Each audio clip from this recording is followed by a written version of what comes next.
6 मई 1857 मेरठ छावनी में 90 हिंदुस्तानी सवारों की एक कंपनी को प्रयोग के तौर पर नए किस्म के कारतूस दिए गए। ये वही कारतूस थे जिनके बारे में कहा गया था कि इनमें गाय और सूअर की चर्बी लगी है। इन कारतूसों को दांत से काटकर चलाना था।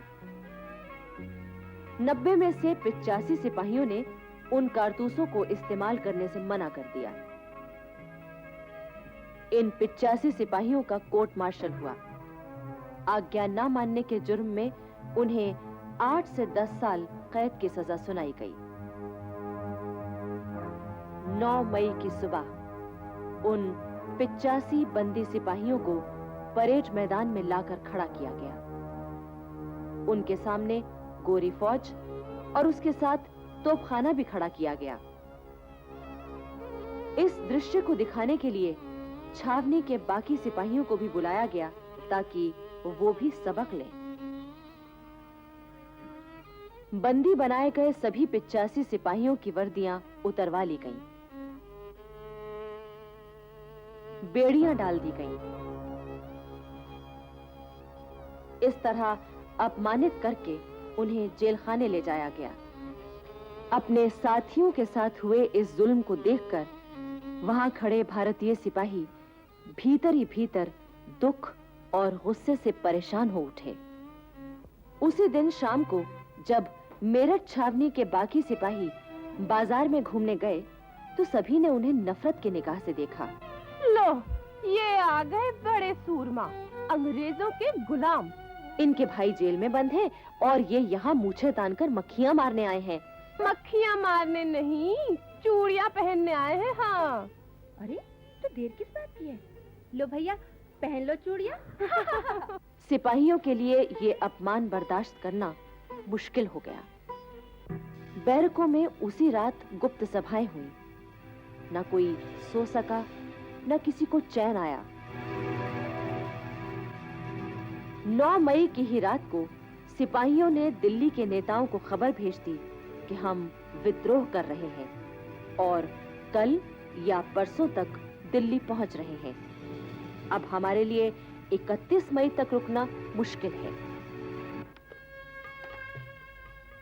10 मई 1857 उस दिन रविवार था।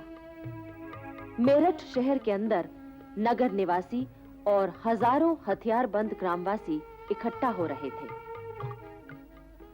उधर छावनी में वो सुबह आई जिसका क्रांतिकारी सिपाही सारी रात बेताबी से इंतजार करते रहे थे। उनका दल सबसे पहले जेलखाने की ओर बढ़ा।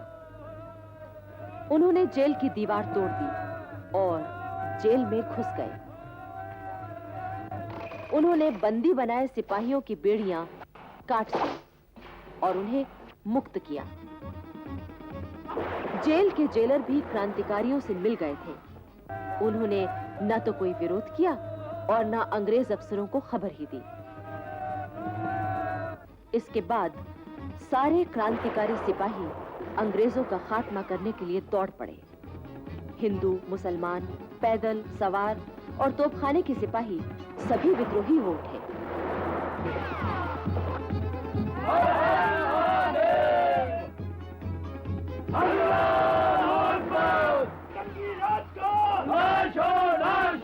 सब तरफ एक ही नारा गूंज उठा। उस दिन मेरठ में बहुत से अंग्रेज मारे गए। बंगलों, दफ्तरों और होटलों में आग लगा दी गई। शहर और छावनी दोनों जगह भयंकर विद्रोह छिड़ चुका था।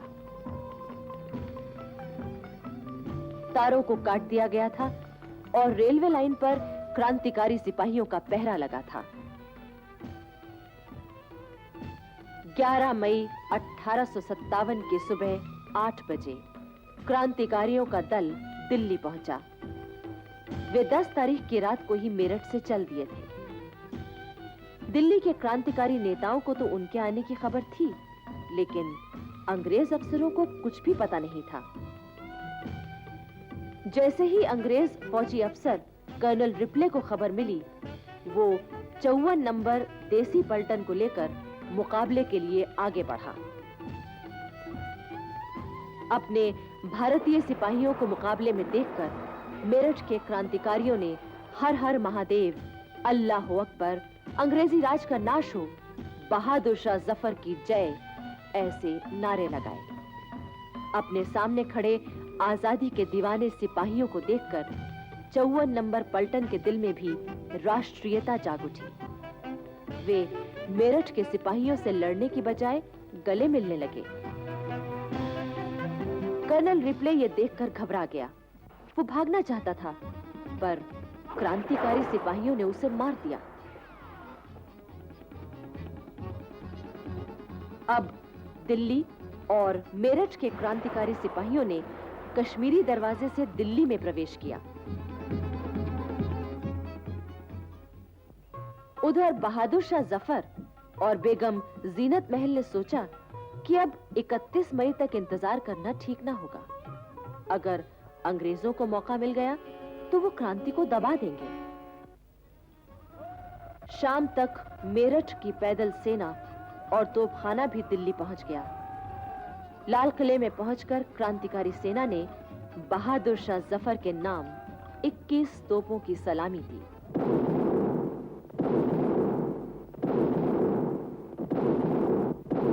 बहादुर शाह के पास पहुंचकर क्रांतिकारी सिपाहियों ने उन्हें सलाम किया और मेरठ का हाल सुनाया। मेरा खजाना खत्म हो चुका है, मैं आप लोगों को तनख्वाहें कहां से दूंगा? हम लोग हिंदुस्तान भर के अंग्रेजी खजाने ला लाकर आपके कदमों में डाल देंगे। अगर आप लोगों में कुर्बानी का इतना हौसला है तो मैं आपका साथ दूंगा। वैसे आप जानते हैं कि मैं बूढ़ा और कमजोर हूँ, इसलिए आपको अपना रहनुमा तो चुनना ही होगा। बहादुर शाह जफर की जय! बहादुर शाह जफर की जय! एक बार फिर लाल किले पर बहादुर शाह जफर का हरा और सुनहरा झंडा फहरा उठा। इसके बाद क्रांतिकारियों ने अंग्रेजों के तमाम खजाने, बैंक, इमारतें आदि अपने कब्जे में ले ली। जहां जो अंग्रेज मिला उसे कत्ल कर दिया गया। 11 मई से 16 मई तक दिल्ली में अंग्रेजों का कत्लेआम हुआ। दरियागंज के तमाम अंग्रेजी बंगले जला दिए गए। अब बारी थी दिल्ली के शस्त्र भंडार की, जिसमें करीब 9 लाख कारतूस, 10,000 बंदूकें और बहुत सा गोला बारूद था।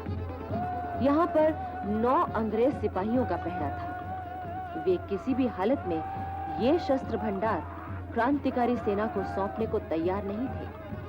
आखिर क्रांतिकारी सेना ने उन पर आक्रमण कर दिया। वे 9 अंग्रेज सिपाही ज्यादा देर टिक न सके। उनमें से एक अंग्रेज सिपाही ने शस्त्र भंडार में आग लगा दी। इससे इतना भयानक विस्फोट हुआ कि वे 9 अंग्रेज सैनिक, 25 हिंदुस्तानी और करीब 300 दिल्लीवासी मारे गए।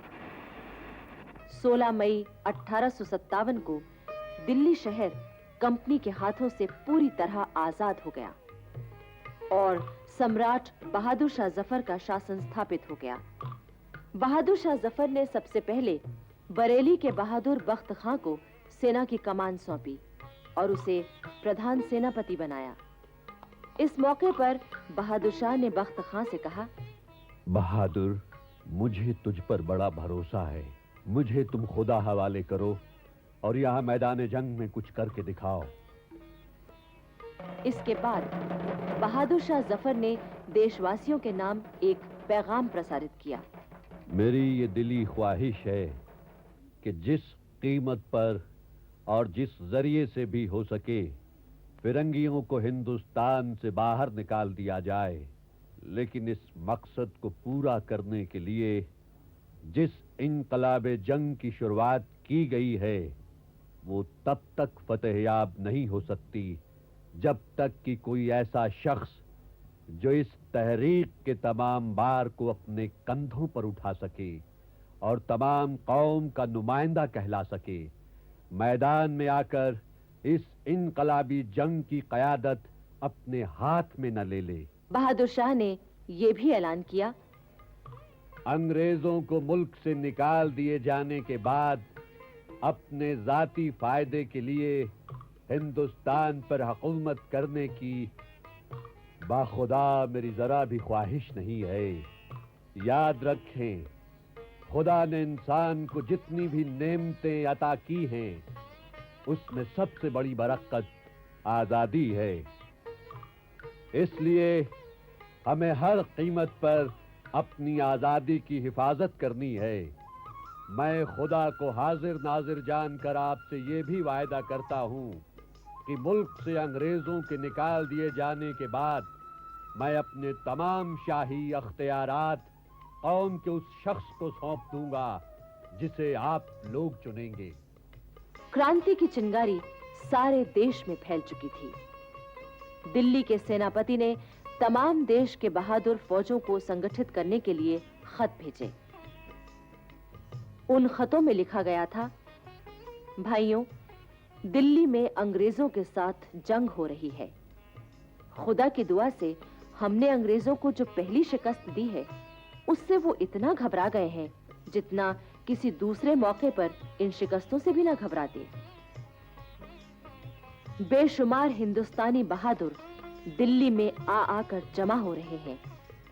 ऐसे मौके पर अगर आप खाना वहां खा रहे हैं तो हाथ यहां आकर धोइए। शाहों का बादशाह जहां पना हमारा दिल्ली का शहंशाह आपका इस्तकबाल करेगा और आपकी खिदमत का सिला देगा। हमारे कान इस तरह आपकी तरफ लगे हुए हैं जिस तरह रोजेदारों के कान अजान देने वालों की तरफ लगे रहते हैं। हम आपकी तोपों की आवाज सुनने के लिए बेचैन हैं।